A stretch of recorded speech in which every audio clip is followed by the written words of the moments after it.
show. Joshua Fabia. We Everyone's calling him Joshua Labia, yeah, which is so funny. that's actually really good. Everyone's calling him Joshua Labia. Yeah. I like that.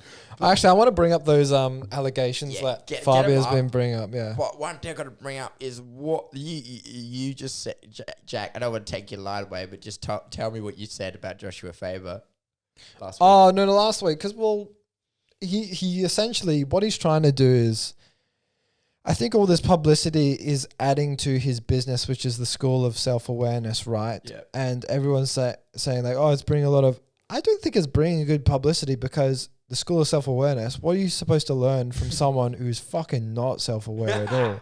He's the least self-aware person. He's honestly, people look at him and they're like, "You're fucking." He's like, he's hanging off pull-up bars, holding kettlebells. He's playing. A lot of people have been doing like, all right, we're finally getting the fight between Touch Butt in the Park, Ido Portal and Joshua Fabia. Yeah. Here's the thing, that video, like, it's one thing I hate is just when I'm not a martial arts expert, but I hate watering down of martial arts so much, and these stupid practices like that people think they're going to use to make them better for a fight from people who are not martial arts experts. Well, because Joshua Fabia had...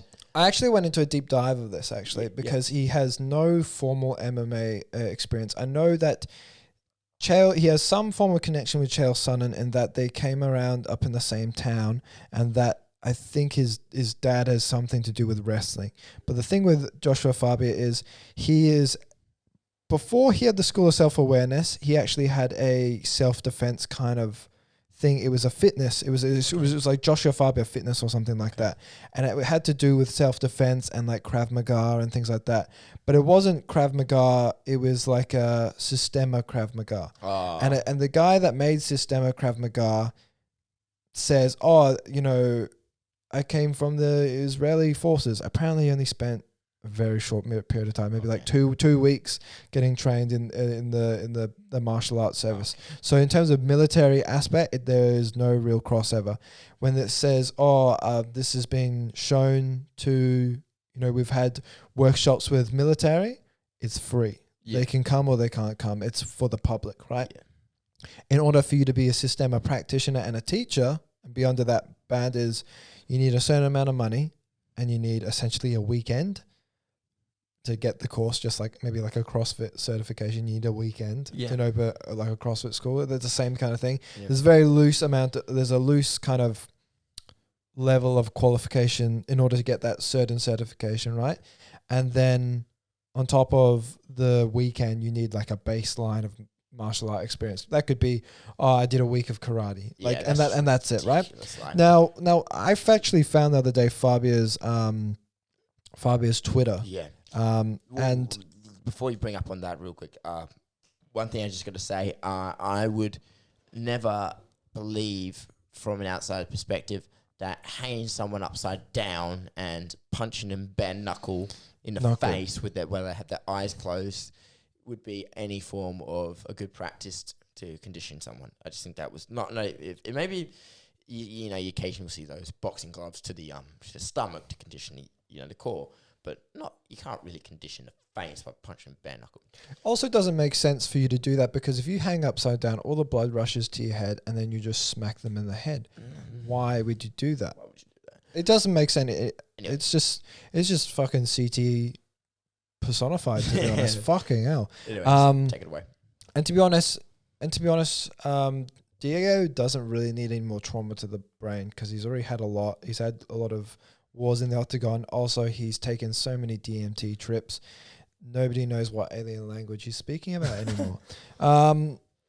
Fabia's Twitter is so funny to watch because people will send him memes of like the Spider-Man kisses and it'll be like Joshua Fabia and Diego Sanchez, and he'll be fucking delete this right now.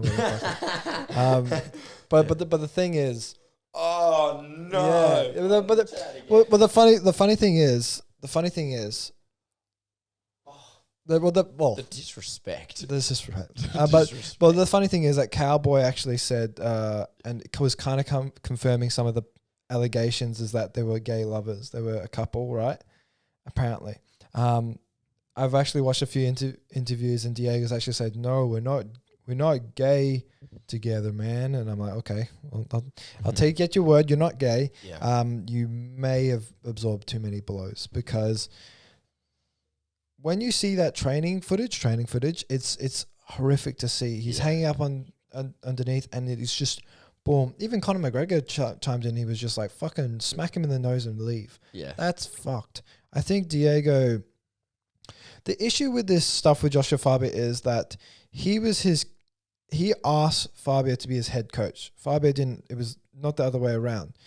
Diego found Fabia at the gym, at a gym, and I think he was on the treadmill or something, and they just ended up talking, and he actually asked him to be his head coach. It wasn't the other way around, right? The issue is Fabia has no expertise, and the reason why Diego is keeping him around is he's formed a really tight connection with Fabia, because Diego was going through a lot of hard shit. He was going through a divorce. He was going through a lot of trauma with the UFC and things like that. And essentially, Fabia was his friend. And now to remove Fabia is also to disrespect him and not be very nice, right? Except Fabia is taking Diego's legacy for a walk.